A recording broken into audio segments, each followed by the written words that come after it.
even going as far back as our inception, I felt that there were no channels that talked about the business of comics from the lens of a fan. That didn't really exist. It was always book reviews. It was always, let's discuss whether we like this book or not, or whether Superman is stronger than the Hulk. And I don't care about that. I'm not interested in who's stronger. But I am interested in what's going on with Diamond. I am interested in what's going on with Universal. I am interested in Comics the Magazine. And there was no outlet for those conversations, so we created it. And what I have discovered is that there are other fans who want to hear that. That it's not just, oh, Marvel and DC suck. The industry is dying. No, the industry is awesome. Let's talk about why that is, warts and all. Because I don't think that those warts make the industry not awesome. In a way, I think it's kind of cute that we still have some of these archaic-ass problems,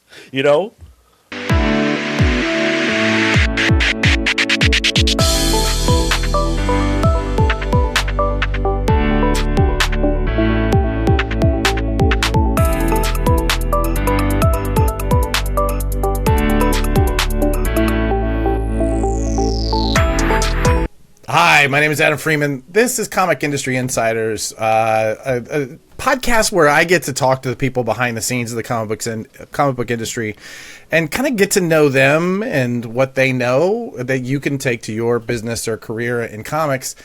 And today's guests are the voices behind the Comics Pals, one of the most consistent, community-driven comics conversations happening on YouTube and Patreon and right now.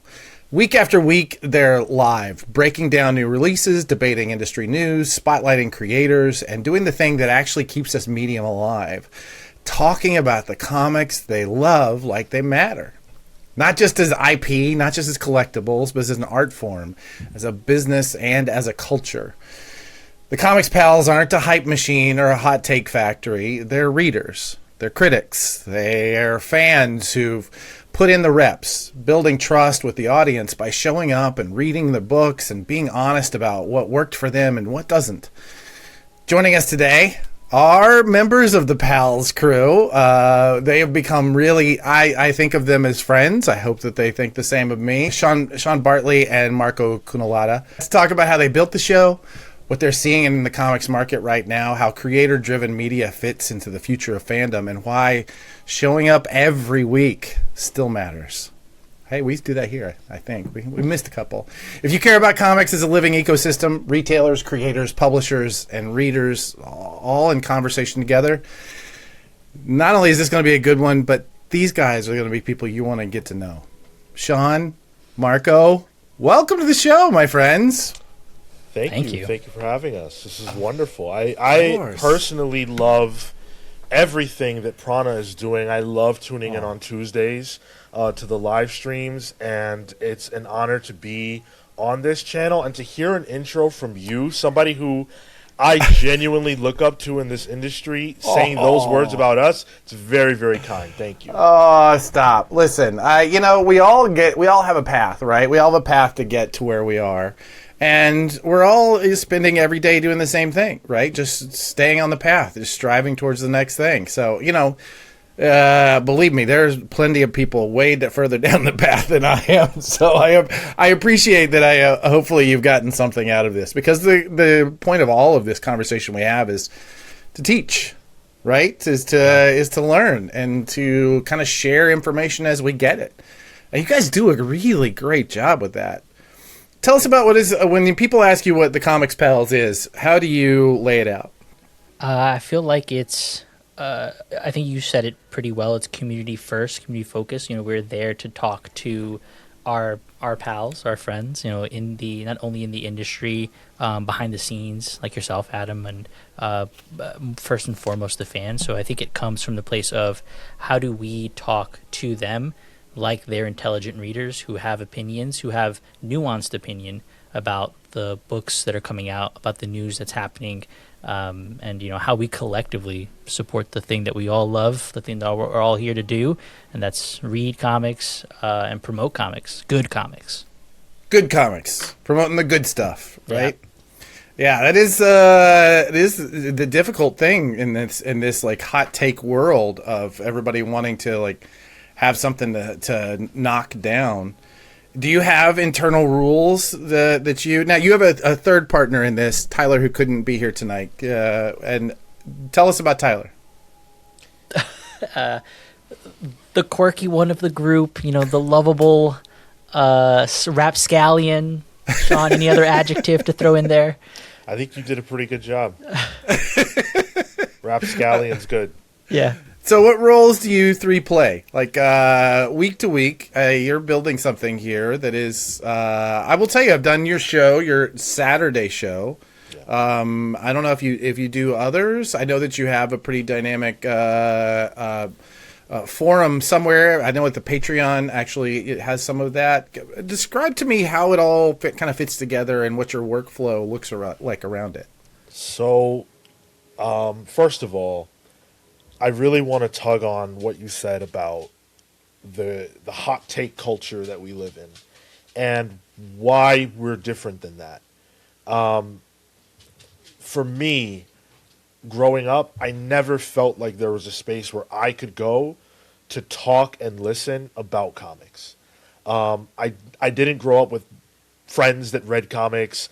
I didn't have an LCS. When I decided I wanted to read comics, I was getting them sent to me directly from Marvel, the subscription service. So when it was time for me to kind of dip my toe into the internet and see what people were saying, I was like, whoa, these are really intense feelings that I don't necessarily share. I'm not angry. I'm actually loving this experience. And I felt like I couldn't really find a place for me. So when I met Marco and when I met the other guys who used to be here and then Tyler, the goal for me was really to create the kind of space that I didn't feel like existed. A space where you could just be a fan, and it didn't matter how many books you'd read. It didn't matter how many Bat Family members you could recite the names of. None of that. There was no barrier to entry other than you love this stuff, right? And the love is first.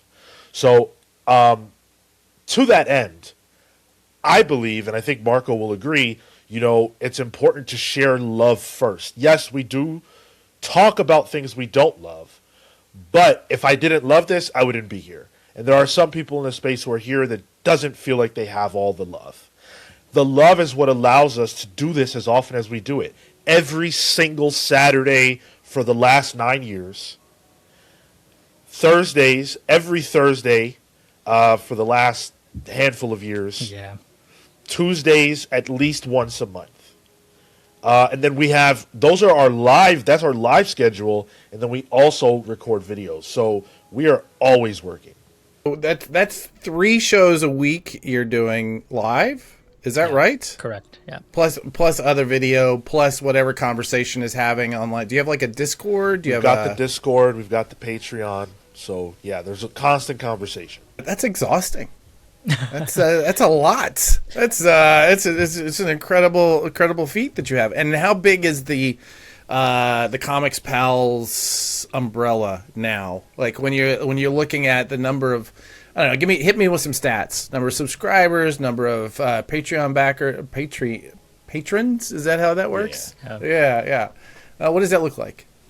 So on the subscriber front on YouTube, we're sitting at just over 6.3, and that number, to those of you who look at all manner of YouTube channels, might sound small, but what I think is so important to understand about the comic book space is that it's already small.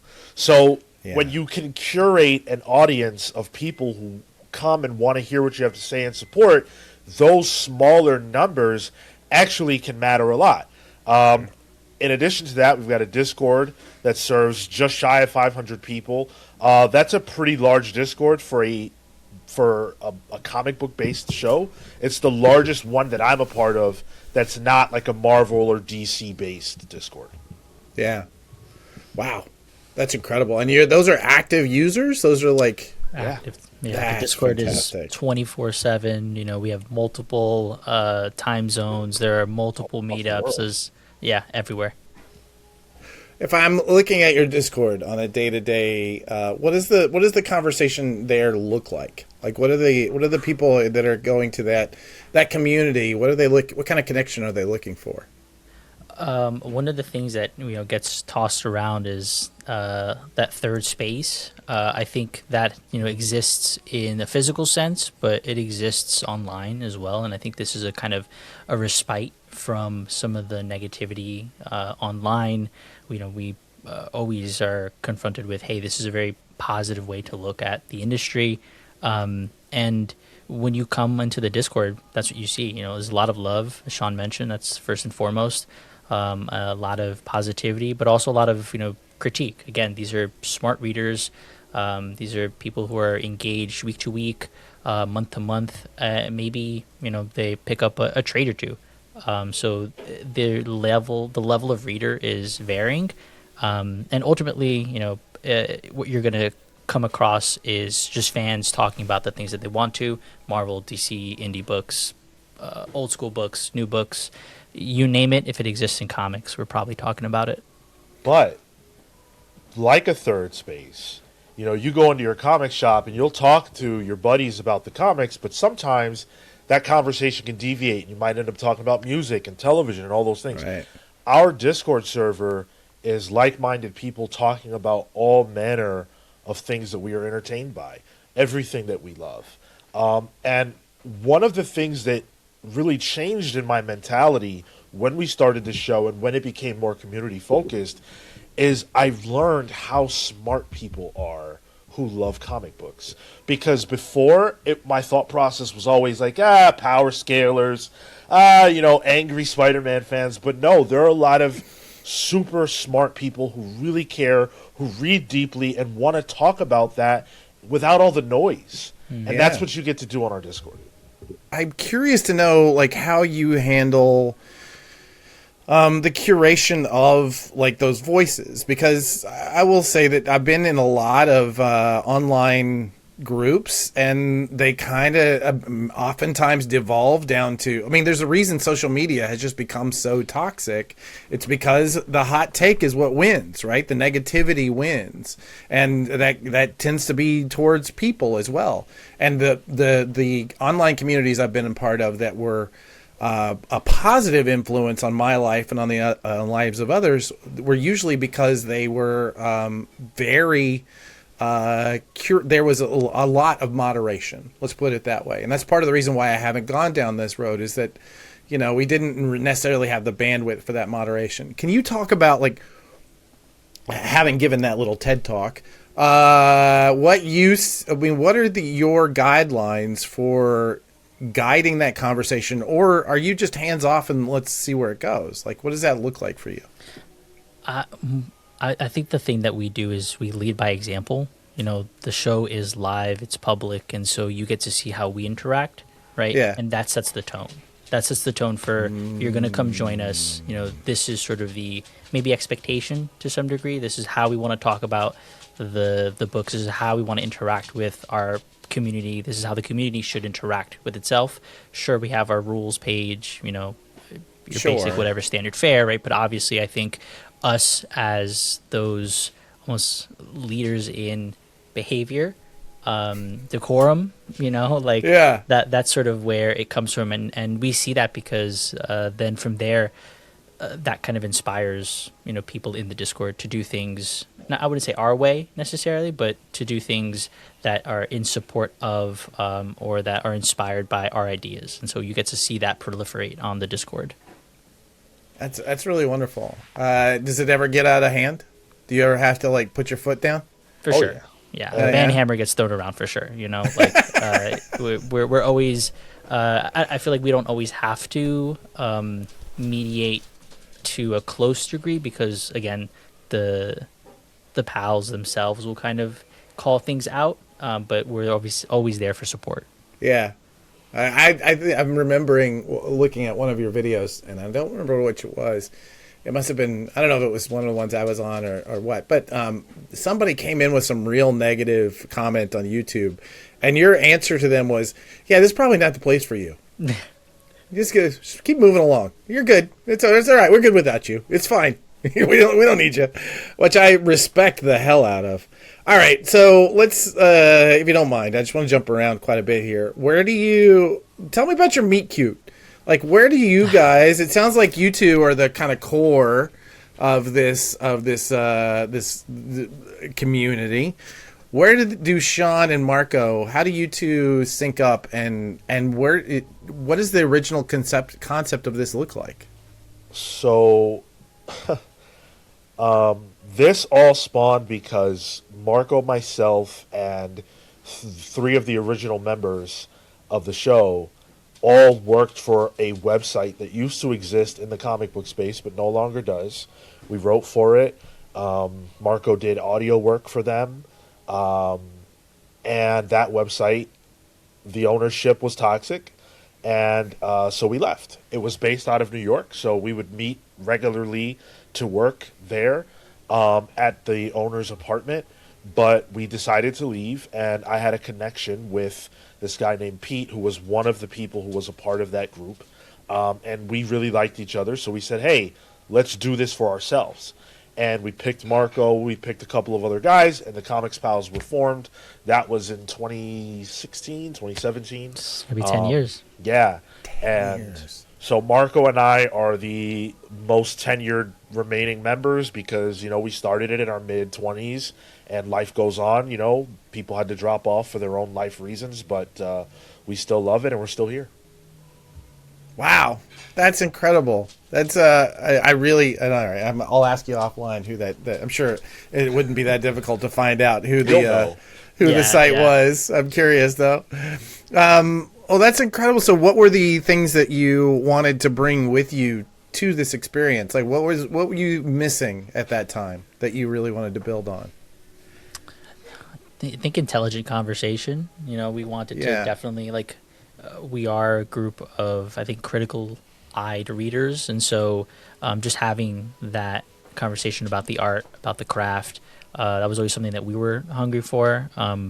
One of the things that I think Sean does really well, for example, is break down the story and the needs of the writer to get across, let's say, a plot point or something like that. And to me, that was something at our onset of meeting was interesting and something that I wanted to participate in.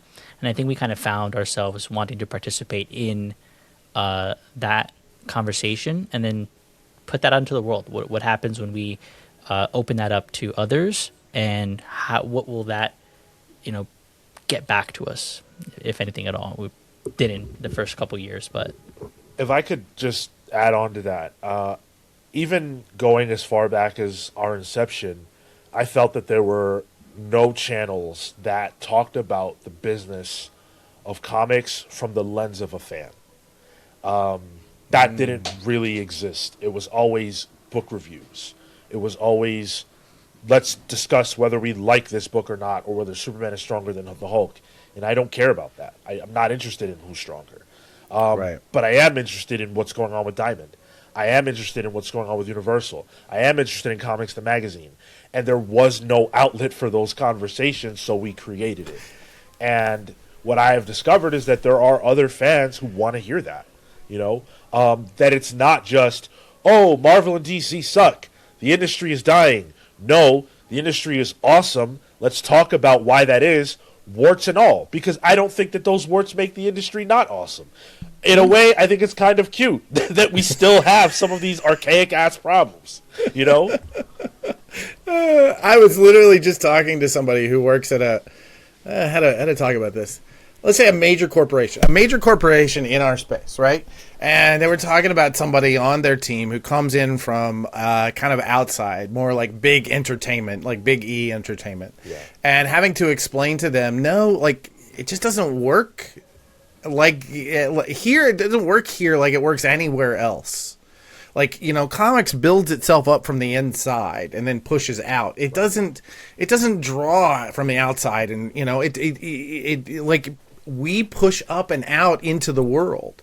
And I loved that metaphor so much because it does, it is who we are. We become, you wander into a comic book shop one day, and the next thing you know, you are the one in charge of building shit. It's you. That's exactly, everybody I know has had that path of, oh, this is the space I belong, and then you just wake up one day and realize that, oh well, if you don't do it, nobody's gonna. Yeah. Right? Yep.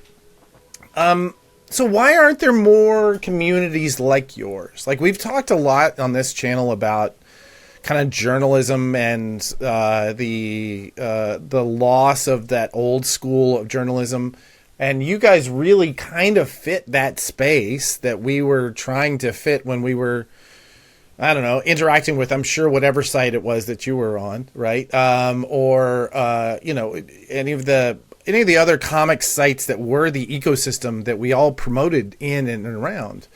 Like, I guess my question is, like, why are you so rare? This crew. I think that a big reason why is two parts. Part A is that we're really dumb because So we just find more dumb people to do this. We'll be great. well, because we did it for nothing to Yeah. nobody Yeah. for a little while, Yeah. up front.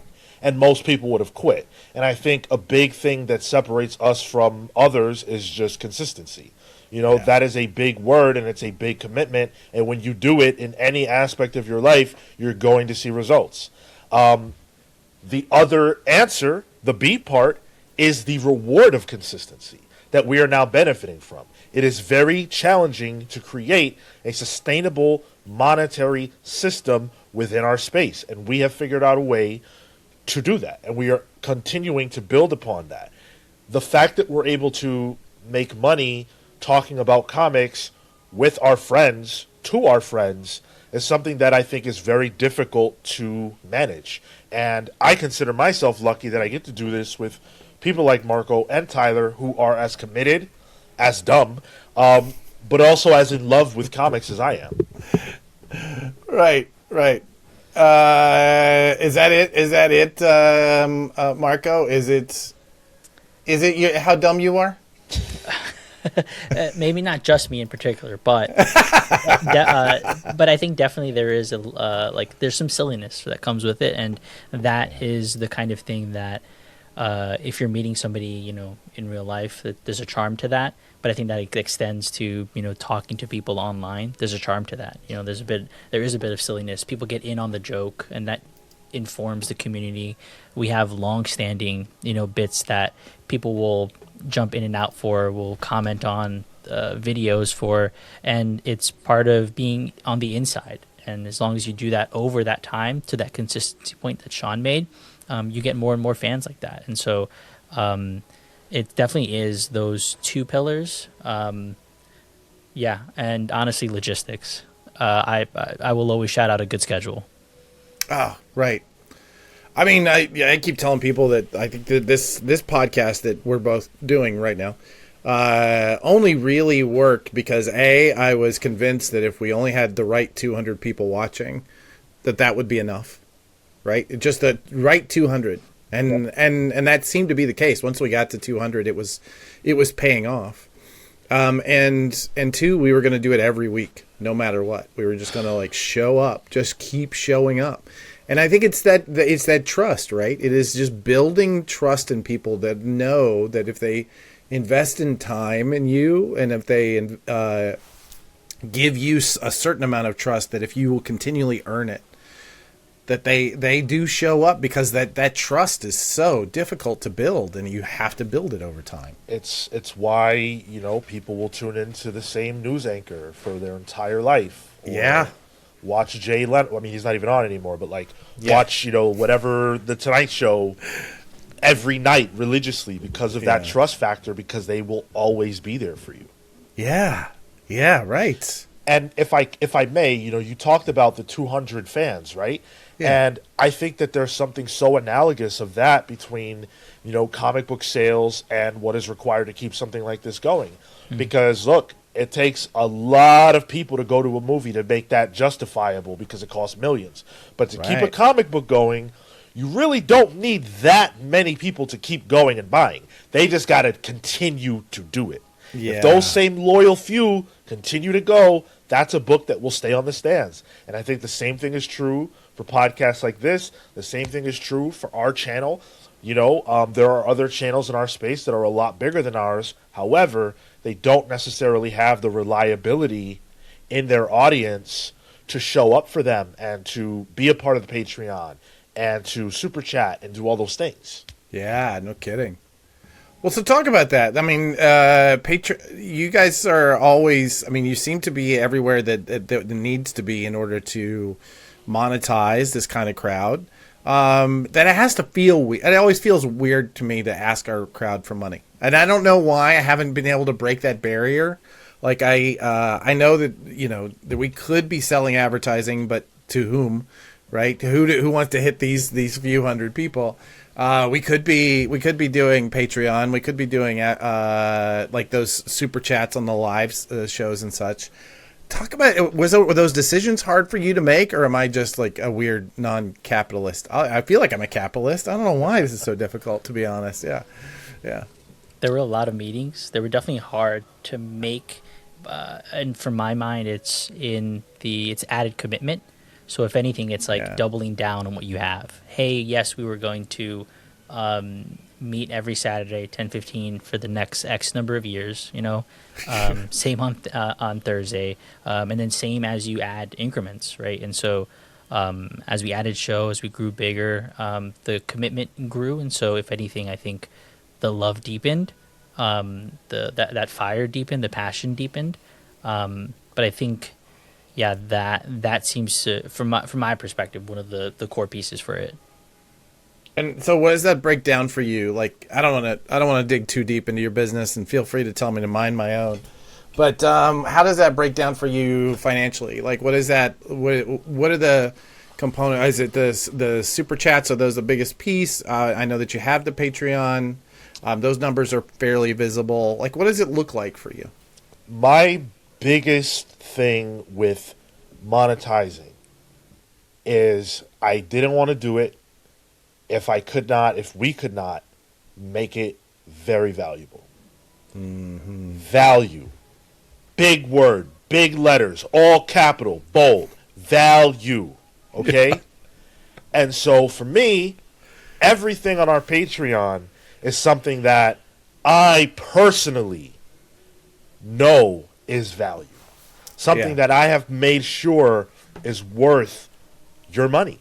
And so one of the things that we try to do that I think is cool is if somebody gives us $10 or more on Patreon, they're getting a superhero or a supervillain nickname, an origin, and a shout-out written by myself or Marco on some instances, and they become a part of the Palsverse. And that is a shared universe that we have created in which this cast of characters exists, and every week a new chapter is added based on someone who has joined our Patreon page. Yeah. And it's a wonderful thing to be able to do. It's a writing exercise for me. I consider myself a writer, so it's a writing exercise for me, but it's a way for me to give back something to the audience that's supporting us in a way that makes sense for them. We're all here because at some point or another, we've loved a superhero or a supervillain. So now you get to be one. Do they get to choose hero or villain, or do you choose for them? If they want, I've had people say, hey, go nuts, but I've also had people give me very specific instruction, if you will, on what they want. And it's a blast, But as far as like the YouTube side of things, listen, if we've got 150 people sitting there watching us live, right, and nobody super chats anything, that still adds being served. So going live is always valuable on some level. That being said, super chats are where it's at. People want to support what they like. How many times do comic book fans say, I don't give a crap about Marvel, I care about Bendis, for example. And so they follow his career. It's the same thing. People will super chat us because they want to make sure that they're supporting a show, a product that they enjoy. Put your money where your mouth is. I love the Comics Pals, and here's $10. Yeah. Oh, wow. Thank you. I think that, I agree. I literally just told a client, I think it was last week, that I think you have to give the audience the opportunity to participate. And for them, participation is money. right? And when they give you that money, they do feel like they're part of the process, because they are. You know, you're just giving them the opportunity to be part of the thing that they love. And they want to interact, like Yeah. to the extent that we have a, like, almost, was it a fandom, like a Wikipedia kind of thing. People make edits. There's a narrative, again, because of over the course of however long we've been doing this, people tune in, remember, and there's memes that come up. People like taking screenshots of things. They are part of it. As much as we are in leading the show. If the chat wasn't there, the Comics Pals would be totally different. Yeah, no kidding. They become part of the show. That's so talk we quickly. One of the things I love about coming on your show is all of the games that you play. Right? I mean, I don't know. You're talking about comics, or you're talking about like the industry of, or data or something. And like, okay, well, we have to stop and spin a wheel now. And then, there's a wheel. All right, let's go. Get a sip of water. What are your favorites? What are you guys? Do you have any that you don't do anymore that you miss? Anything like that? We iterate so much. I think that's one of the keys of success as well, is you keep it fresh. Yeah. There's a bunch of games that no longer exist or make an appearance here and there. The wheel spins are also ways to make that engagement go a little bit further. X dollar amount for a wheel spin. But yeah, I like a Marco's Minute. Just I get prompted with saying something for a minute. Easy. That's easy. And the Marco's minutes, by the way, are not ever comics based. It's not about it's not about Marco talking about his favorite X-Men. It's about Marco talking about how men should dress, or Marco talking about it. Just anything that I can think of really quick to get Marco to talk.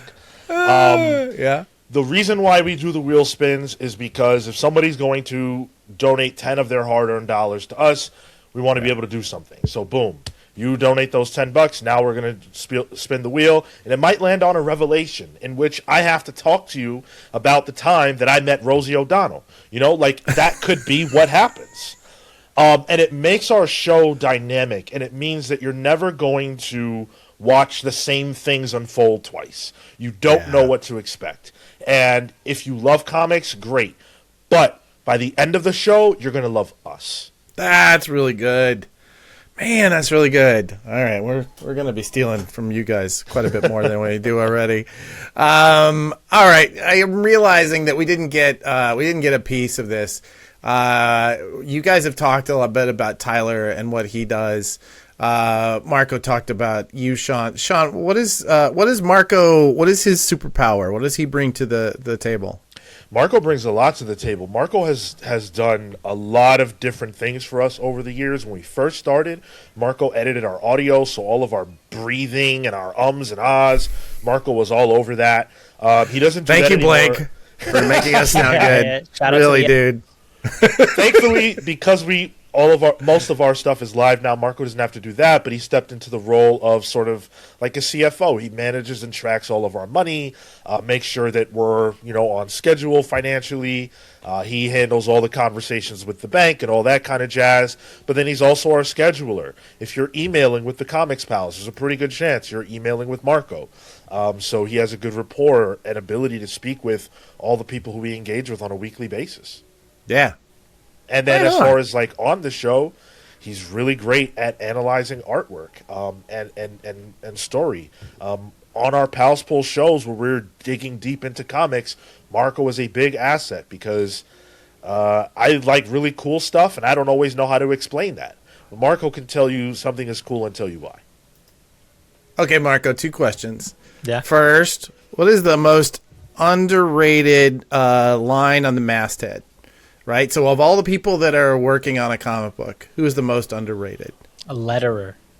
Why? Always a letterer. They don't get shout outs. If they do good work, it goes unnoticed. If they do great work, you go, wow, that was great. And then you kind of keep moving along. They don't get the love for the attention they put, and people don't pay attention. Who's the most underrated creator right now? Ooh. This is a bias. No, she gets her flowers. I'm going to say Michael DeForge. a creator out of Canada, one of my favorites, always putting out things in the French market, in the more graphic novel market, bande dessinée. One of my favorite creators. I rarely see his name outside of a, Top Shelf or a Drawn and Quarterly. So he should get a lot of love. Beautiful. Well done. I like you pulled up. Those are two good names right out of the hat. All right. Okay. Where was it? Oh yeah. You and I, we've talked a little bit, kind of behind the scenes about some of the frustrations of dealing inside of comics. You guys, you have established now a really solid fan base, and I assume, like, you get behind something, you're going to have an active audience that is looking at the work that you're promoting or talking about or whatever. What are the things that would keep you from growing now? Like, what are your frustrations? Wow. Okay. Well, I am loaded because I have some frustrations. Let's go. I want them. Let's go. So I feel frustrated by the fact that for about a decade now, but really the last few years on a level that would matter to people, we've put ourselves behind the industry of comics in the sense that we love it, we promote it, we talk about it, we celebrate it. And I don't understand why. And you could even forget us, talk about comic pop, talk about comics are dope, talk about any of these amazing channels in our space that have much larger viewership than us. Why don't the big publishers do more to interact with us? I don't want to toot our own horn too much, but I know we've sold some comics in the sense that we've said, hey, this was great. Jason Aaron Bug Wars was great. Go check it out. Power Fantasy is great. Go check it out. We've done that, and people have come back and said, hey, bought X because you said it, and we love it. Why doesn't the industry recognize that? And again, it's not even just us. This is stuff I hear from many, many different channels. I feel like there should be more of a line of communication. We've never been able to hear word one from the biggest two publishers in our industry. Sure. Yeah. And I'm not even asking for free comics. I don't care. I want to buy comics. I just, maybe a creator interview, throw us a bone. And I'm chatty, and they haven't come a calling. So I've said hi. I feel like I've said hi to the right people, but I guess not.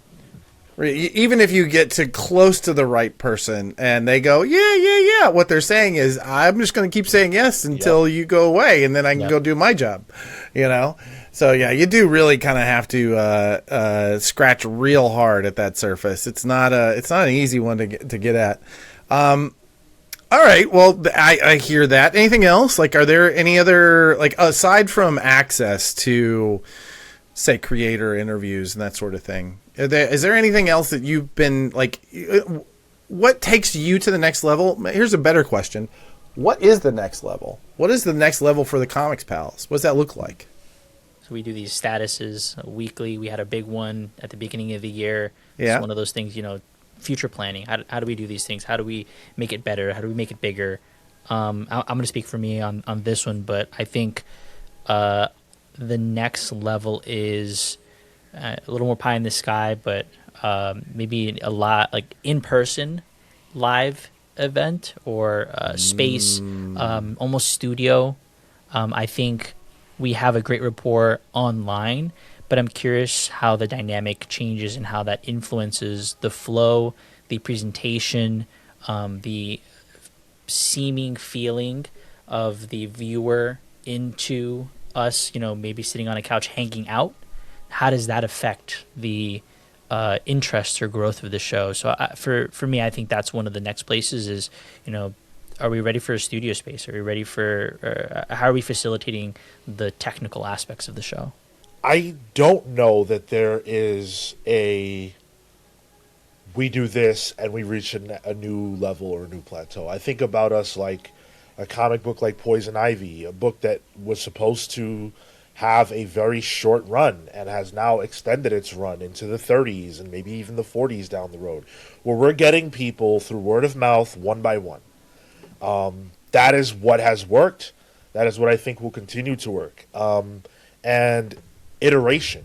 continuing to present the best product that we can every single week. The next level for me is always the next time we get to do something really fun. The next really big creator interview. Last year we had on Bendis, who is, for me, it doesn't get bigger than Bendis. So, like, the next level is each one of those. You said it at the top. We're fans. As much as this is a business for me, I would leave tomorrow if I stopped caring. So the next level is me getting to do the things that I'm in this for. I love that. I think in to that same point that you were making earlier, there's, in a world that is so focused on things that will scale and things that will multiply, there's a certain power in being the one who are focused on incremental growth. Yeah. Right? Being so focused on just the next increment, getting the next increment right. It is that superpower. It's the next show. It's and then next thing you know, you're 9 years of Saturdays. 9 years deep. Yeah. Exactly. 9 years deep on Saturdays. And let me tell you, I've done your show where it's like that 10 o'clock was a lot earlier than it really should have been. Oh. We had Jeff Johns on, and Jeff Johns joined the call, and he's like, "Oh, so how long have you guys been doing this?" And we said at the time it was like 8 years, whatever. So we're like, "Oh, 8 years." And he's like, "Every Saturday?" We're like, "Yeah, every 8 years for every Saturday." He's like, "And all you talk about is comics?" And we're like, "Yes." He's like, "So then when COVID happened and there were no new comics coming out, what did you talk about?" And we said, "Well, the lack of new comics and how that was affecting the industry." And he was blown away. He couldn't believe that we really sat and did that. And that's Jeff Johns. Okay, well, all right. So let's talk about that. You guys really followed along, obviously from a fan perspective. I always find it refreshing talking to you because I just live and breathe nothing but comics, like comics industry. Let's talk about like how you have seen kind of the story arc of the comics industry, right? We all kind of saw that exciting incident of COVID happen, which essentially is the thing that sets us down this path towards Diamond's bankruptcy and the disruption in distribution and all the things that have changed as a result of that. Where do you see this industry going now that those pieces are in place? Sean, if you don't mind, I'm gonna bring a little flair from our show, Adam, in here. If you grant me a moment, I will grab a bit of a visual. Let's go. Well, while Marco is getting his visual aid, I have really had a blast watching things unfold in the industry. I think COVID was a very scary point. I did not think that DC was making the right decision when they pulled away from Diamond. I am so glad to have been wrong about that. I feel like we're living in history, and I can't wait to see the way that we talk about this time period, but I finally feel like we're in a good spot. The comics are rocking. It feels like the industry is getting its stuff together. Comics, the MF and magazine is coming. We'll finally have a book to pick up. You know how long I've been waiting, Adam, for a book to pick up and put in my hands that is really true blue comics? Do you know? Dude, we're gonna do our best to earn that. I can tell you right now, we are working late to keep get this one right. Let me tell you, I appreciate you, brother. I really do. And Adam, this is where we're at with Diamond at the moment. We need to commemorate in memoriam. Is that a napkin? That is a napkin. This is a napkin from the first time that we were invited to the Diamond Comics, the Insider, sponsored by them. And so I've had this napkin for 2-3+ years, and I finally found a reason to frame it up. Wow. Rest in peace, 1982 to 2025. I mean, seriously. Yeah. Pour one out. Oh, oh, man. I feel for that crew, but I think that most of I think they've all kind of settled into finding their spot. I feel like they're all still in mourning, Yeah. But man, here's a good question. You guys, from a very different perspective, there was a story recently where I'm going to try and navigate this. Somebody inside of a journalist in our industry was talking about the big events of last year, and they really had nothing nice to say about Steve Jeppy. Like it was like he was the villain of the year in their mind, and I feel like that's almost. Well, I don't know. I'm going to get into my feeling. I'll respond to whatever you are. Do you feel like Steve Jeppy is a villain? No, explicitly not. No. I have. So one of the things we do on our show is we do something that I call a deep dive, where we dive deeply. I do like months of research into a particular topic, and then present what I've learned to the audience. And we did one on the direct market. So I spent a lot of time reading and listening to Steve Jeppy. And I came away from that experience really having a lot of respect and admiration for the man. Now, I am not a retailer. I have never spoken to him. I've never worked with him.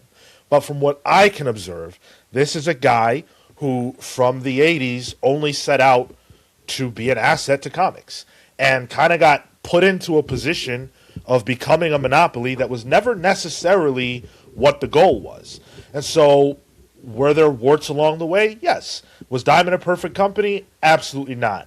And I don't know all the inner workings, and I've never been burned by Diamond, so maybe it's easy for me to say these things.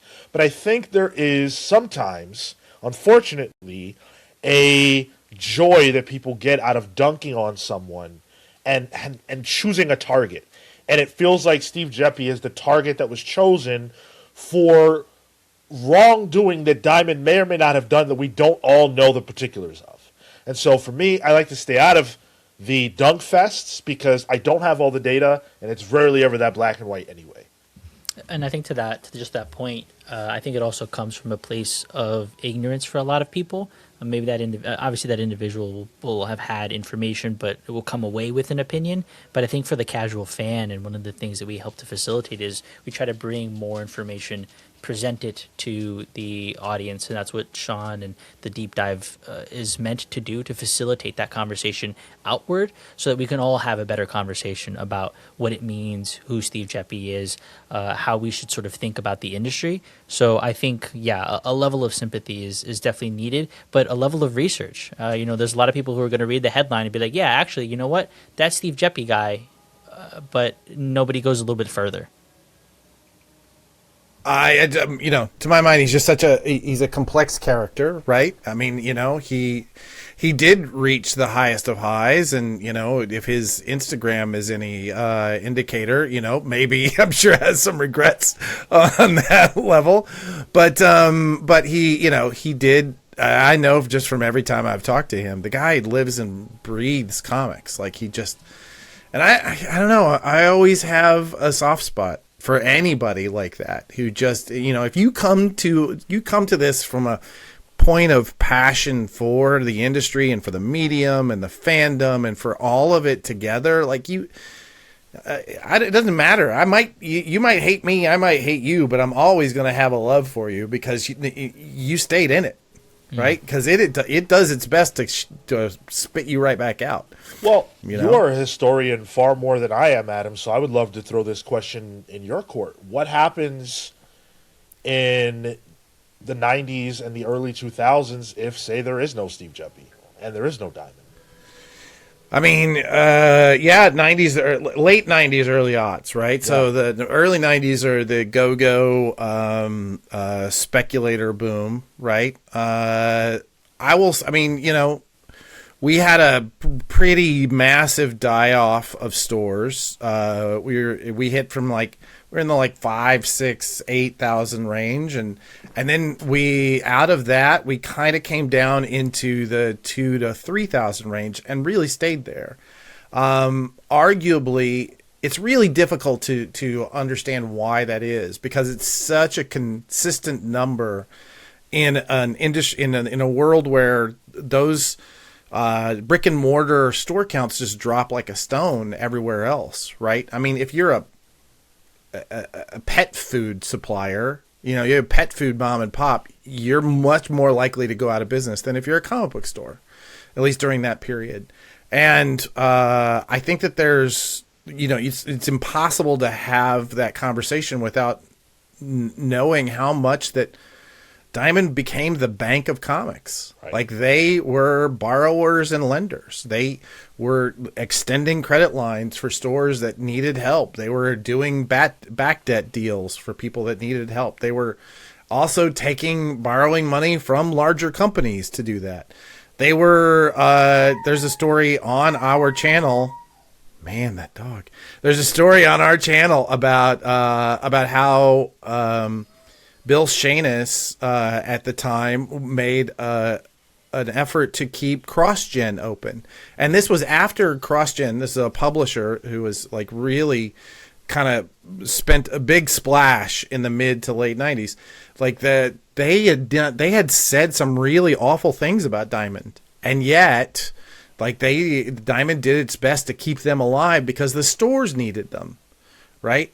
So I think that there's a lot. It's like the blind man trying to describe the elephant, right? No matter which part of it you look at, you can accurately describe him as a villain, but you can also accurately describe him as a hero. And I think that the truth is always so much more interesting because it's always so much more balanced. Sure. And that balance is the thing that you're right. Most people don't want to dig deeper than the hot take. They don't want the research. They just want to make up their minds and move on. They want to say, I'm a Red Sox fan. That's it, right? They want to root for this team, and that's it. And if you're against that team, you're against them. I think it has to be a bit more subtle, but yeah. I don't know. There is a lot there, and I don't know. There are plenty of people who have saved comics over the decades, and I think Diamond has been in it at least 2 or 3 times. So. Yeah, so 100%. Yeah. And at worst, at best, you can say he is a facilitator. He facilitated the continued growth, the continued proliferation. He was that access point for a lot of people to whatever degree he was as an individual. Yeah. We wouldn't have comics in the same place, the same way. No, 100%. It would be in an alternate history, comics looks very different with Diamond. That's absolutely true. There's no doubt about that. All right, well, let's dig in. While we're talking about this, let's talk about the players. Let's start from the top, and right now the top is DC Comics, right? They, for the first time, are at the top of the market share lists. First time in a very, very long time. Talk about, like, what is your, from a industry interested fan perspective, tell me what it's been like to watch DC's current rise, and where do you think that's going? It's been a lot of fun. I mean, I remember what, can we curse on this?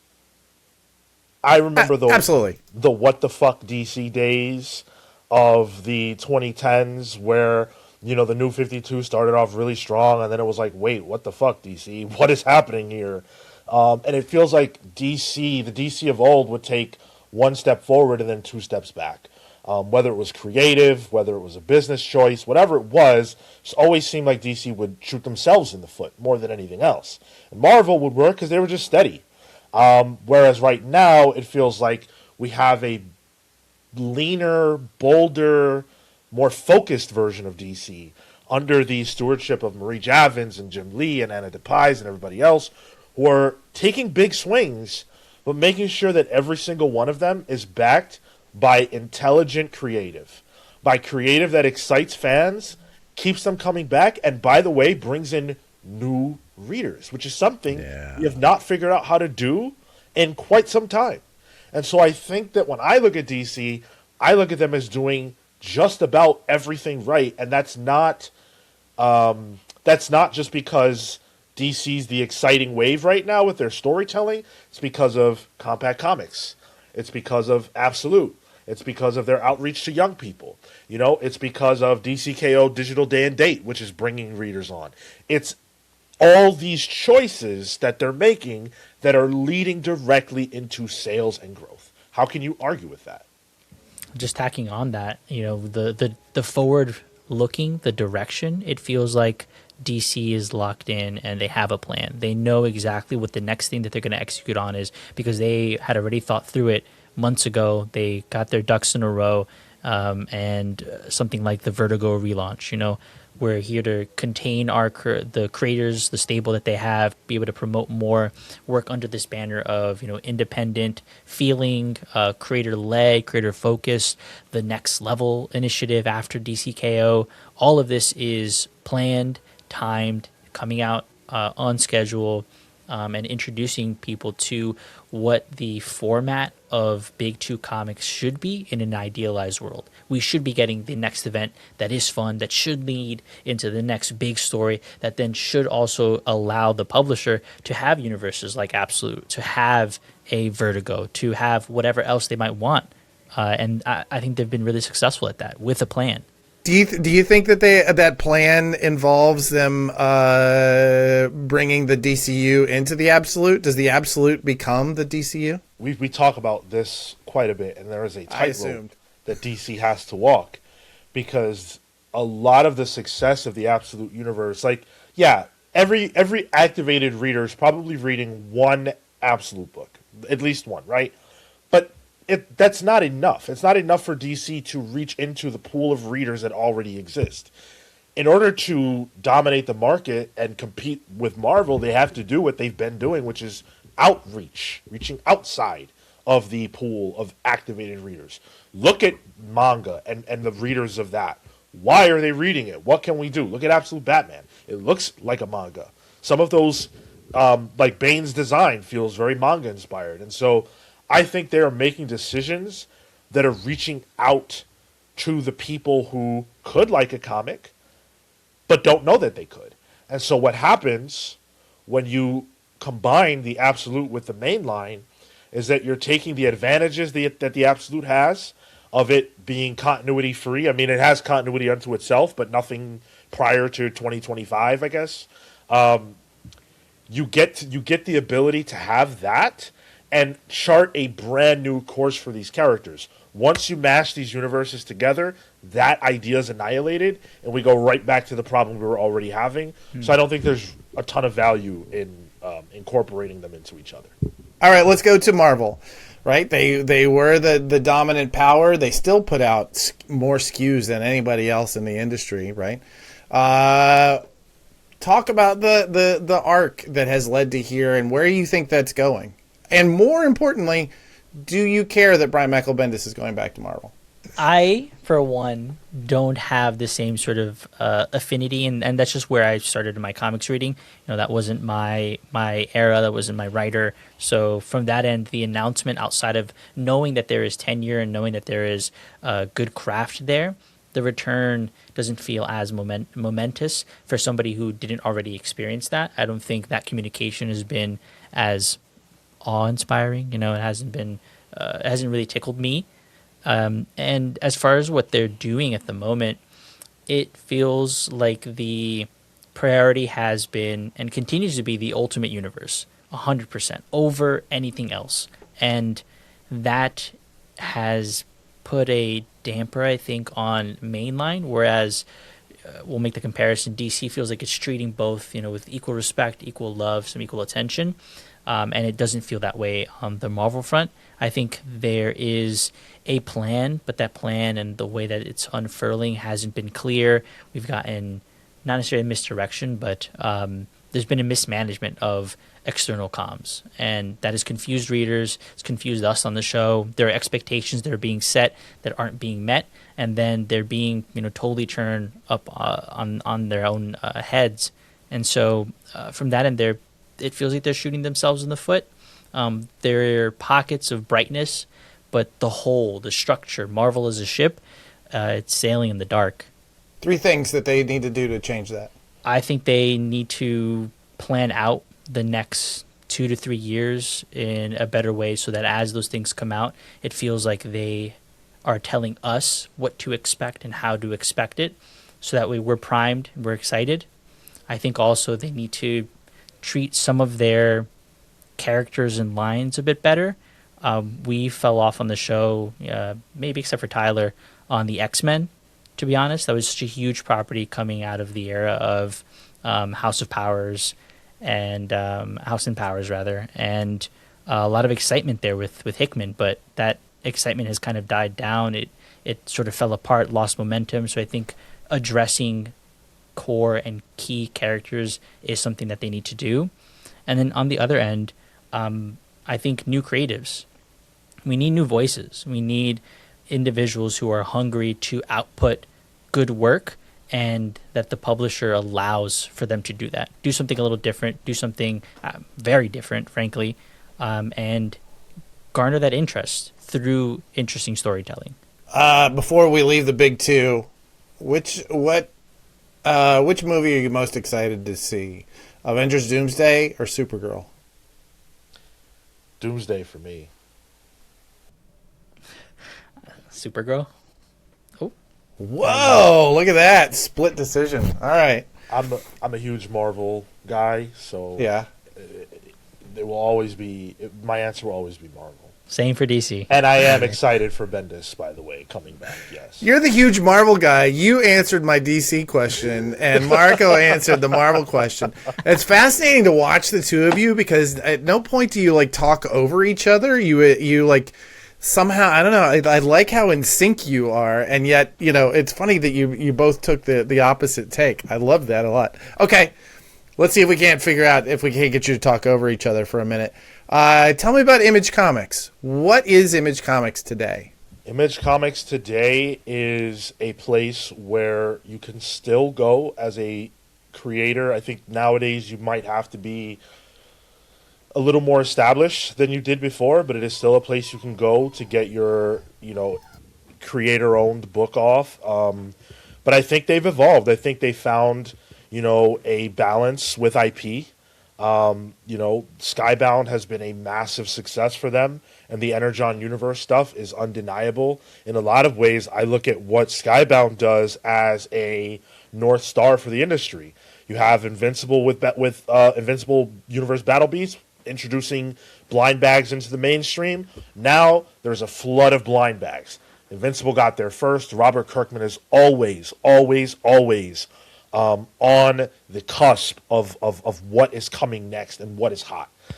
So I think Image has that down pat, but then I also really love their micro lines that exist unto specific creators, like Ghost Machine. I think Ghost Machine is excellent. I love what they produce. I love that I can predict the kinds of things they will produce. They have their own line. Giant Generator, arguably my favorite overall line in comics because I love everything Rick Remender does. And then they just did the Tin Can Society, which does not feature Rick Remender. It's by Francesco Mobley and Peter Warren, which is an outstanding book from a person I've never even heard of before. So that's the kind of thing that Image can still do while also giving us your tentpole G.I. Joes and your Transformers, and then, of course, the Robert Kirkman Invincibles and whatever else is cooking up in that, unbelievable brain of his. It feels like they've grown up to some degree. They were always the straggler. They were always the third biggest. Fluctuating anywhere between 10 to 9 to whatever percentage, right? But now it definitely feels as if they've come into their own. They feel mature. They feel established. And you're right, Sean. I think they are providing that guide, that North Star, as you said. We should be doing different things, not just with the stories. Or with the kinds of characters and IP that we have, but also with ways to tweak the actual distribution. How do you play with that? How do you toy with those ideas? The Void Rivals and that crossover that was kept hush-hush by all of the retailers and the publisher and everything, that was huge. I don't think that could ever be replicated again. To that degree of facilitation, I don't see how that's possible. I would not have thought it possible to begin with. So the fact that they pulled it off at all is I don't know. It is remarkable, but who knows? Once you know that that's available to you, I think it's interesting to see what they can pull off next. Okay, so we had to take a little short break there because Sean had a technical difficulty, as Marco pointed out. Death and audio issues come for us all. Can't Even escape. those of us who do recordings 3 times a week for 9 years. Even the equipment eventually is going to betray you. So thanks for hanging on. I appreciate it. All right. So we were talking about Image. I want to dig a little deep and dig deeper in that list. Who of the next, say, tier? right? Of IDW, Dynamite, Boom, Dark Horse, that kind of grouping, right? On the market share list. Who's your favorite for growth in, say, the next year? I feel like there's, there was something that Sean said a while back about books needing to create urgency, and I don't feel like those publishers are necessarily doing that or have the title or the creator to do so. There are certain IP books that are popping off.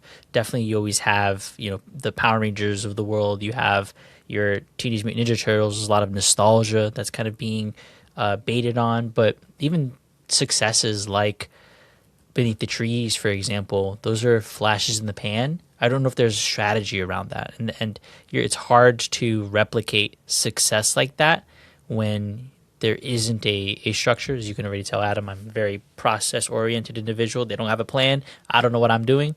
So I frankly, I don't know who is next up for that. It doesn't yet seem like there's an action plan ready there, or at least it hasn't been told to us. I generally feel like I agree with everything Marco said. Uh, I struggle, Adam, with the fact that I do sort of feel like there's a lack of identity among those publishers and a lack of consistency in terms of knowing what to expect. Like, for so many years, I feel like the identity of IDW has just been licensed comics, which is cool, but now Image is doing licensed comics and they're doing really big ones, and Dynamite is doing really big ones. So I'm not sure where I land on that. And then Boom, I feel like they haven't had, they're in business with James Tynan. They've got something beneath, something is killing the children. But I feel like there was a time where, Boom had a big Tom Taylor, they had a big James Tynan, they had big books, and now it feels like that time has sort of ended. So truth be told, I'm sort of waiting for them to tell me who's next up. You guys are good, give great answers to these questions. I'm going to say, as someone who gets asked this kind of thing all the time, I'm a little jealous at how well you have thought these things through. 9 years. Right, that's right. That's why we don't talk over each other. Exactly. Okay. Next up, all right. I'm gonna ask you. Let's paint a picture. Okay. Let's say somebody goes into a coma. Right, a comics fan, a Wednesday warrior goes into a coma. They wake up from out for like 5 years, right? And they wake up in today's market, and they go, "Hold on, who is Mark Spears?" Yeah. What do you tell this poor soul who suddenly does not understand who the biggest artist in our market is? Huge. I tell them, welcome to a brave new world. Welcome to a brave new world. It's a world where, and I think a lot of people are looking at Mark Spears and asking questions about like how is this possible? Who is this person? And I really am in love with the fact that the comic book industry still holds space for an overnight success. Yeah. And I'm sure Mark doesn't think he's an overnight success. I'm sure he's been working extremely hard for many years to get to this space. So I'm all about let's celebrate and let's analyze. I would tell that person the industry has changed. And there is this new thing called blind bags, which will look very similar to you if you have ever in your life opened a loot box or a loot crate or a loot anything, because I really don't think that, I think what Mark is doing is talented and great, but I think we're borrowing ideas from other spaces, proven ideas, and Mark Spears has taken that and maximized it, and more power to him. All right. Let's deal with the final grouping in our, like, say, top 10, top 20. And these are going to be like these sort of newcomers, right? Well, newcomers and maybe not so newcomers. We'll talk for the purposes of this exercise. I'm going to give you three names: Ignition Press, Mad Cave Studios, and Vault. What would, of these three, who's the most exciting, and who do you think is around 10 years from now? I love Ignition Press. They were at New York Comic Con this past year, And I've really enjoyed their rollout of books. I like the fact that the messaging is all really clear. Like they launched out the gate, one book a week. So now I think they've got something like 5 or 6 books in rotation, which is a nice lean line. I'm personally pulling every single one of them. They're all distinct. They've got flavor that feels like it could appeal to a variety of different kinds of people, not just the same person 6 times over, which I feel like a lot of publishers are just trying to grab the same people with different books. I feel like, there's an Ignition book for you if you read comics. And I love that fact. And then also, I think that in an interesting way, if you've ever picked up an Ignition book, you know that they do their part to try to highlight their own creators. They're putting creator spotlights in the back of their books, and they're highlighting these people who are ultimately the reason why people will follow creators is they love what they do. So let me know who this is so that I can buy the next book they push out through your publication. So my answer is Ignition. Yeah, I'm glad you started, Sean, because I know you've been super excited about it. I've yet to dip my toe into Ignition proper. I know Jeremy Hahn and their work off of The Beauty, a series that I had read previously when it was at Image, and so hearing it, it initially felt like, oh, this is one of those people spin out, kind of start continuing telling their story, but it has grown. It's been very inspiring and interesting to see them, do more, continue to do more, and to put out high quality books via word of mouth, and Sean being that outlet for them on the show. Sean being the mouth, is that what The you're mouth saying? for them. Yeah, Yeah. I heard what you didn't say there. Yeah. And for me, I feel like Vault had its moment a few years back. There was a big initiative, a big launch, a number of books that since then, they've kind of diminished in the volume, but you still get, your Vault book. There's still a quality in terms of creator. For me, it's Mad Cave. I think they continue to put out consistency. It's not a lot. There's not always a lot on the stands, but what is out, for example, CyberArchy, I picked up maybe a few weeks back. I was in the shop today, and I was waffling on where does the rainbow end. It came down to a budgetary decision. I'll be honest, but the fact that I was there considering, thinking about it, means that I'm still interested. I still care about what Mad Cave is doing, and I think they're the ones that have had that for me for the longest. And so Mad Cave is going to continue to, I think, in the next 5-10 years, continue to iterate, continue to exist. And I think what they're doing is right. They're putting out a small volume of interesting books with mid-tier creators in terms of where they're at in their career. Now, all of my questions have been based around the bestseller list data that we get from comic shops. Who have I missed? Who's exciting right now that we haven't hit on? The problem is I don't know that I think anyone is exciting outside of what you listed. I do believe that outside of DC, the industry has an excitement problem, and we haven't figured that out yet. I think that there are not enough people thinking about, well, it's great to push out good comics. And I personally, and I've only been reading comics for 20 years, so I can't speak to the totality. I personally think the average comic, the quality of the average comic is much higher than it was before. And so what that means is I generally expect that what I'm reading is going to be good.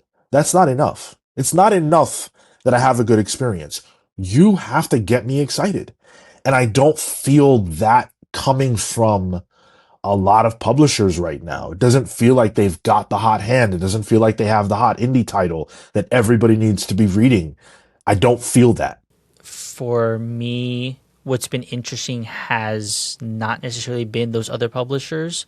It's been the facilitation. It's been the distribution. There's been a recent rise in digital distribution. So that was kind of the thing that I was going to ask you, Adam, is we have DC doing what they're doing with the their publications, getting people into stores, Absolute, etc. Their app has been continuing to grow. Those are other ways and other modes of accessing those exciting books. I think to sort of double down on what Sean's saying, that's where the excitement is, that's where the interest is. And so when it comes to thinking about how to further the reach of comics, where does digital lie for you? I'm curious on your take for that. Man, I really struggle with this. I know people in the digital space, and like, lifelong friendships with the people in the spaces. And every time I look at them, I just feel, I don't know, like there's a little bit of, this is not for me. When I read comics digitally, the experience is so different that I'm just not, it just might as well be not reading. It's just such I don't know. Maybe it's because I've grown so accustomed to any media that comes through a screen being a medium that makes me passive. I also realized when I first got my first smartphone, I would read a lot, right? Because I've been a lifelong reader, so I would my Kindle app got the most attention. Now I find it really difficult to read on the phone, like on even on a digital reader, like whatever, the smart paper or whatever they call them now. I don't really like there's something about that. Like the minute a screen turns on, my brain wants to shut down or get to work. Right? It's that different, that middle place that comics has for me as entertainment that is also an active, as I have to be an active participant, I struggle with digitally. So that to that end, like when we talk about digital as a consumer, I don't understand it. So it's hard for me to get excited about something I don't understand.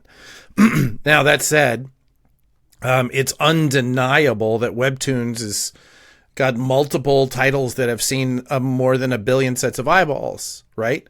That's undeniable. It's undeniable that there's an entire generation of, Gen Alpha kids that are coming up that for them, that comics reading is a native language for them, and digital spaces are a native language. So the fact those two are going to collide, I don't have a problem with understanding that, like from just a generational place. But yeah, I don't know. I have a hard time caring about digital comics. I genuinely do. I'm fascinated by them. The history of my life has been around the rise of technology from being a toy that amateurs would play with to being the most important thing in our lives. So I've seen that growth over, my many years. But there is a part of me that is always excited about new technology. But some reason I'm not excited about digital comics, and I don't entirely know why. I also don't really care about little app games around comics characters I love reading about. I just am not at all interested in those games. It's probably just me. That's fine. I'm okay with that, right? So I don't know. To answer your question, I mean, it's an unsatisfying answer to a question, but from a business standpoint, I haven't seen anything compelling to say that that's a vital part of any publishing plan yet. If you're not Marvel or DC and have an incredibly deep backlist and you can do it on a subscription model and it becomes additive to the whole, if you are legitimately needing to make money off of title by title, I don't know where you sell it.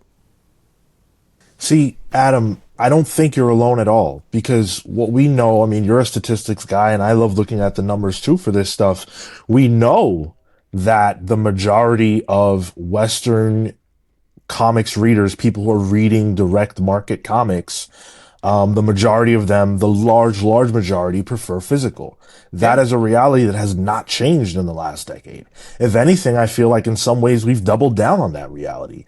And there is a question that the industry at large has to reckon with, which is, how do you serve what is an inevitably digital future when the current active readership does not want digital? We reject it. I do not like reading digital ever at all. I have no interest. I am glad it exists, but it's not for me. But I am not going to be here forever. So what happens in 50 years? But is it inevitable? I think is the real question. I think one of the biggest surprises that we have right now. I mean, this goes to a question I actually had for you that I, haven't felt a real place for it.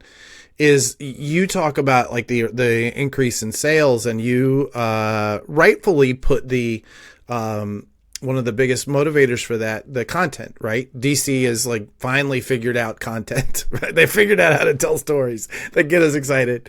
But is it content, or is it or editorial, however you want to talk about that? Some people just hate the word content, but is it that, or is it generational?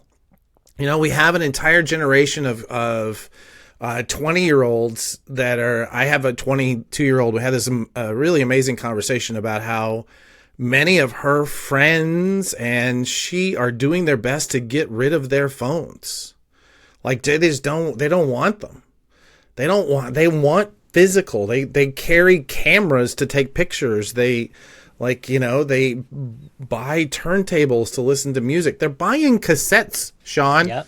They're buying cassette tapes. The Thank worst goodness. possible medium. So I don't know is the answer. Is it inevitable that we're all going to live in a digital world where we're, like the future is, which I work on, like where everything is an AR space, or are we always going to want the touch? Are we always going to want to put things in bags and boards and try and find room for them?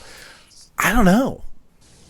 I do have an answer. I mean, I don't have an answer of like the factual answer, but to the inevitability. So first of all, quality creates cash. That is a belief that I have and I will probably always have. So that's to answer that. I think largely we're seeing, yes, there are new readers, but I think largely we're seeing the same people choosing to read more than we've been reading and more DC than we've been reading because the books are good. But putting that to the side, the comic book industry has something it has to reckon with regarding the cost of comics. And part of the reason why I think that digital may be inevitable is that it may not be sustainable to continue to produce comic books at an affordable price in a floppy format. And Marvel and DC may be able to do it, but, can some of the other publishers we were discussing keep their prices down? $4.99 is sort of stretching the maximum of what I think people will pay on a casual basis for floppy physical comics. And if we're not willing to do that anymore, if digital can be a cheaper alternative, I think that's the place at which the digital numbers go up. And maybe some publishers have to think about being digital only because of the expense of producing physical comics. Yeah, I think it's that in particular. Like we do this, Sean and I, Adam, yourself. We do this now. I would say professionally, but I had to decide between that Mad Cave book or the pull that I already had, the X dollar amount that I was already there, and so I do agree that a digital option, a subscription service, of which I subscribe to a few now. Because I am that digital reader, I'm that hybrid reader. I will say I was mostly digital, post COVID, even a little before, but the excitement of DC has kind of brought me back into physical. I just came back from the shop, maybe a few hours ago, and so that is a new experience. I think there is a level of growth in the hybrid model. I think more of me's are going to be popping up where I could go to the store, I could not. It's about the accessibility, and there is a desire for tactile. But if the alternative is more convenient and it is cheaper, then I'm likely going to lean to that when I don't make an effort. And I think we're seeing a lot of comic book readers now make the effort, and I think that that's what's been driving the purchases, the visitation. But what happens once they're integrated? Once they have a good flow, there are going to be those that are habitualized to, the Wednesday Warrior. But then there are some who are going to be like, actually, this was fun, but now I'm learning about alternatives, and I think there are better ways to be able to access the thing that I love. I'm still going to participate, but just not in the same way in the direct market. Well, dude, you've You've got Batman Court of Owls compact for $9.99. You can't get a better deal in comics. But if you want to read anything that comes after that, you're either buying, a trade of the next, the next story, which is going to be at least double the price Yep. of the compact, or you're looking for an omnibus or some kind of a larger collection, which is generally considered to be for a more tapped in, seasoned reader of comics who has disposable income and wants that premium experience. You're going from $10 to at least double. And if you want to go all the way, you're talking about $100 purchase. A lot of people who are new to comics and being lured in by, these low prices are now going to have to ask themselves, well, do I want to buy the omnibus to get it all in physical, or do I want to get the subscription to DCUI and spend pennies on the dollar to read the exact same story? Yep. I think the answer, much like everything else we've talked about, is going to be somewhere in the middle, right? There's always going to be, this single issue format is always going to be the premium because it's on a glossy paper. It's on a larger format than those compacts. It's, it's I don't know. It's fun to hold. Like, and it's not fun to hold a compact edition because of that binding. I don't care what you say. It's not fun. I agree. Right? Like nobody's going to want to put a trade paperback in a blind bag. That's it. That's the beauty right there. Nobody's going to those things about, these collectible comics, not collectible comics, but these single issue comics, not to mention the collectability, right? Like manga has never cracked collectability. Why? Because the people who buy manga don't care. They just want that experience, and they want to maybe remember the experience by putting it up on a shelf, but they're not like looking for a first printing. Nobody cares. I know collectors who have just done it. They're pulling their hair out trying to figure out how to speculate on manga. They just can't do it. There's no way in. So I think that there's always going to be this. Comics has become such a big, multi-headed beast of people coming with different motivations, right? No two of us are exactly the same, and it's going to be interesting to see how those things play out. But I think we're probably going to see multiple formats for a long time, and I think that's great. I think we should. I think we should see more formats for different markets, right? I mean, if it really takes getting it down to like a if we need to take Western comics and get them down to a chick track like this thing, right, and just and give them out into the world, if that's what it takes, great, right? We'll do that too. Like I don't know. I just think we're always going to keep experimenting, and that's part of why we just are the cockroaches of the entertainment industry. We just will not die. No matter what, you hear it. I talk to people about. They ask me what I do, and then they talk about what are best-selling comics. I'm like, 100,000, 500,000. We might reach 1 million copies. So 1 million people are reading this, and that's enough? Yeah. Yep. That's it. That's all you really need. You need 1 million people.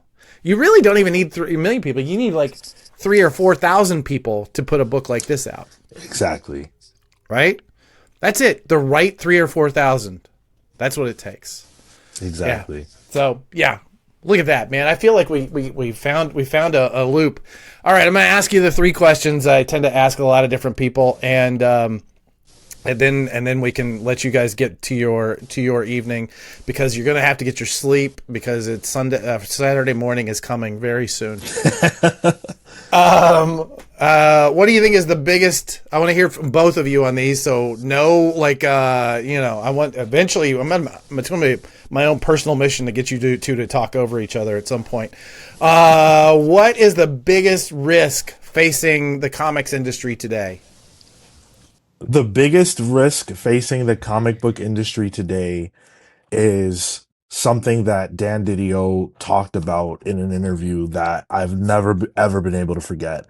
He said that during the years, during the 2000s and the 2010s, the comic book industry missed out on 2 generations of young people not falling in love with our industry. And that every time that happens, you are relying increasingly on the old guard to support and keep this thing afloat. And every time that happens, you have to increase prices because, look, a lot of us are dying off. It is what it is, right? So my belief is that the greatest threat to the comic book industry is not activating this generation. And it feels like that is starting to happen. But what I would be afraid of is thinking that because we have Absolute and Compact Comics, the job is done. The job is not done. It is far from done. We need the Dogman children, the kids who grew up on Dogman, who just went and saw that movie. We need them to decide that comics are next. The kids who went to see the Spider-Verse films and are now growing up, that was almost 10 years ago. They need to find their way into this thing that we love. And we need to be the ambassadors and show them why this is such a beautiful space. And so that's the risk, but the reward, we know what the reward is because we live the reward every day. The reward is beautiful and it's the comic shop you get to go to. I'll double down on that with not squandering the opportunity that's been presented. We have an influx of readers. We have an influx of otherwise literate to comics readers right now that we need to be able to continue to take advantage of, continue to push further and further down that funnel into full integration. I think right now we're at the cusp. There's a lot of interest, like Sean said, on Compact. There's a lot of interest within Ultimate. There's a lot of interest on Absolute. But if those things collide, and presumably the Ultimate universe is kind of heading that way, that's going to be like a real marker. What happens to those readers who maybe came back, who were interested, who are new and want to dive deeper? If they're not building that net, that bed for them to then come and lay on, where those people are going to fly back to wherever they might have come. That might be a little bit more of a pessimistic take, but I think right now we're in an era where attention is commodified, and if we don't grab the attention and habitualize, then we're at risk of losing that attention. And you need to garner that in any way possible. So, keep the people that are in, further integrate them. And I think some of the things that a lot of these publishers doing, Energon and DC, are doing it the right way. All right, what gives you hope? Can I? Okay. Here it is. Dragoda, David Brothers, Good Devils, Don't Play Fair with Evil. This is hope. This is good comics. This is stuff that tickles my brain. This is something that I think is on another level as it relates to the communication of comics to somebody who is well read. That is a thing where as you go further and further down into the funnel of, oh cool, I love Absolute, oh great, I really like the stuff that was going on with Energon, here's the stuff that'll challenge you. And I think readers need to be challenged, and these are some of the ways to do it with good books like that play with the form, play with the medium, that play with the messaging. Sean? Earlier, we talked about our community, the Comics Pals community, and I am filled with hope every day when I read the comments and I see that we're getting comments from someone who says, oh, I just started reading comics a year ago. Oh, I just started reading comics 6 months ago. And, they're in love with Ultimate. They're in love with Absolute. They're in love with some book I've never even heard of, right? It gives me hope that these people are finding what I found 20 years ago and loving it for the same reasons and hooking themselves to it in the same way. I feel like comic books are the best addiction, the hardest one to crack, because you really do fall in love. And I love the fact that in my position, my small space, I get to see people having that same feeling every single day. That's how I know this industry isn't going anywhere. Amen. Amen. All right, last question. And I know you have opinions on this because I've talked to you and I know how excited you are. You both mentioned it. We're putting out a comics magazine. It's called The Comics of the Magazines, coming out in March of this year. Oh my gosh. That print deadline is looming hard right now. What would this have in it for you to open it and go, I'm in Sign me up. I'm gonna pay for a year in advance. I need this book in my life. What is one thing that needs to be in there for you? I've got my answer right away. The Comics go. Pals. Just going right down that same aisle, Sean. All We right. need to get in there. I think there's a good chance of that. Yep. No, the serious answer for me, you truthfully, like honestly, you already have my dollars.